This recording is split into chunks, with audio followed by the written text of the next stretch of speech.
Hi everybody. How was your new year? Yeah, mine was okay. I cancelled my plans because first of all, just before Christmas I had to have the biopsy on my nose. That's healing quite well. The stitches have almost dissolved. Um, and then, like the Friday before New Year, I came down with an awful cold. My husband had it the week before, and he was really, like knocked him for six, really. And then I got it just before New Year's. So we were supposed to be going out to a party on New Year's Eve, and we were supposed to be doing stuff on New Year's Day. And we didn't do any of it. We just stayed at home. But I'm feeling okay, but I'm still full of cold. I still don't feel 100%. So probably, but you know what? I am grateful that I could stay at home, snuggle up at home, just do nothing, watch TV, drink ginger wine. And yeah, it was okay.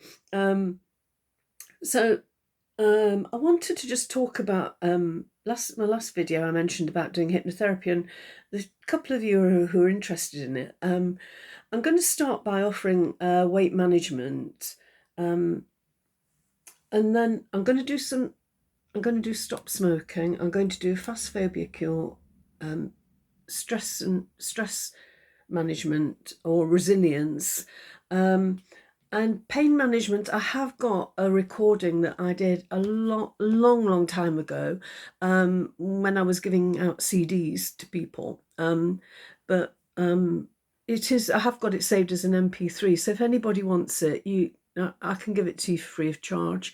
I'll let you have a link if you just drop me an email. And it's just about managing pain. If you got chronic backache and you're struggling to sleep, it will help you relax.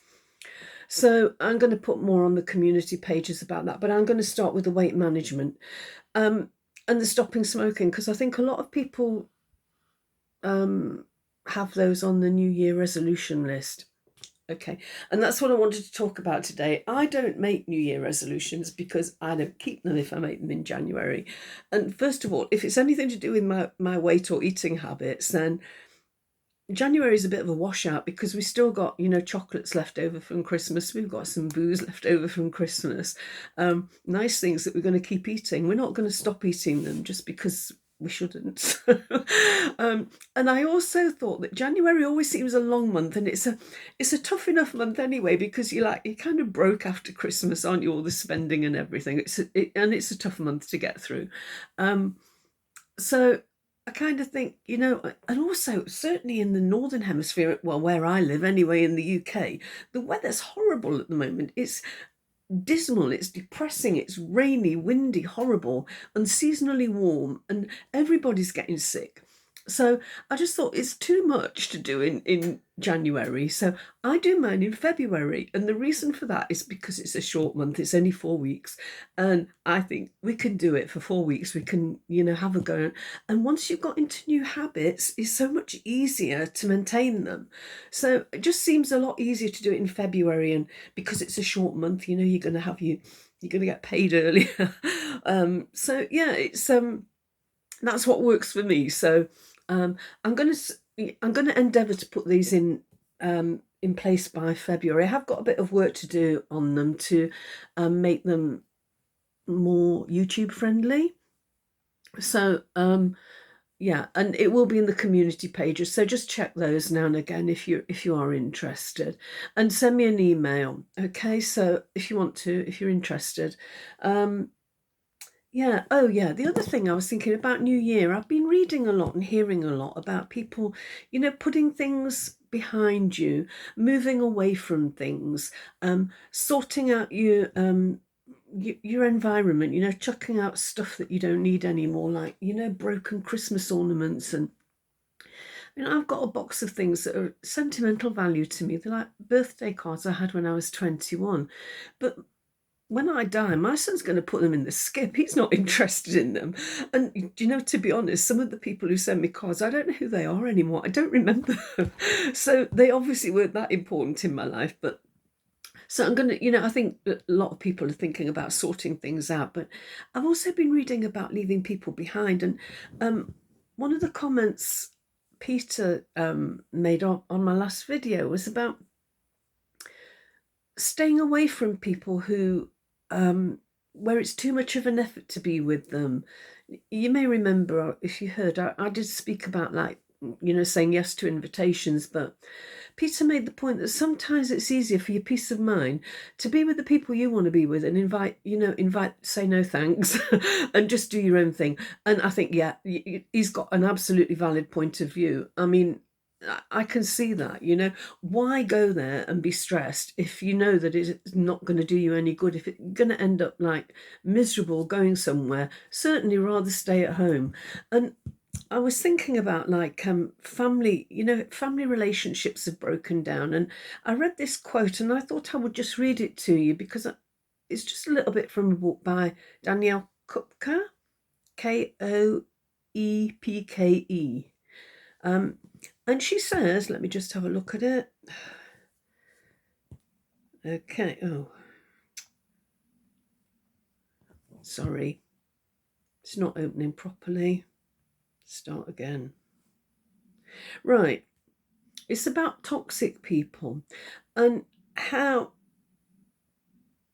it isn't actually the people who are toxic, but the way they show up for us and why they're toxic for us. So, anyway, it says, not all toxic people are cruel and uncaring. Some of them love us dearly. Many of them have good intentions. Most are toxic to our being simply because their needs and their way of existing in the world forces us to compromise ourselves and our happiness. They aren't inherently bad people, but they aren't the right people for us. And as hard as it is, we have to let them go. Life is hard enough without being around someone who brings you down. And as much as you care, you can't destroy yourself for the sake of someone else. You have to make your well-being a priority, whether that means breaking up with someone you care about, loving a family member from a distance, letting go of a friend, or removing yourself from a situation that feels painful. You have every right to leave and create a safer space for yourself. I thought that was quite interesting because, yeah, sometimes we do have those friends that drain our energy. They're always wanting something from you. And, as much as you care and as much as you want to help them, sometimes, if you're not getting the same kind of response back from them, like if you're going through a tough time and they're not there for you, I think it's easy to kind of just take a step back and keep some distance.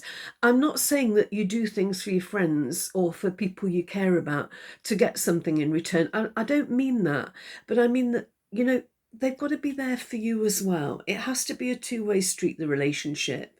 There has to be, you have to be getting something equal. There has to be a balance, is what I'm saying. So yeah, I just thought this was quite, nice thing that, toxic. There's a lot of talk about people being toxic, and I think they probably aren't inherently toxic people, like Danielle says in that they're just not the right people for us, or it's not the right time in our lives when we meet them. And I think that's often the case as well. That yeah, right people come into your life at the right time. Anyway, that's what I've got for you. I've gone on a bit long today.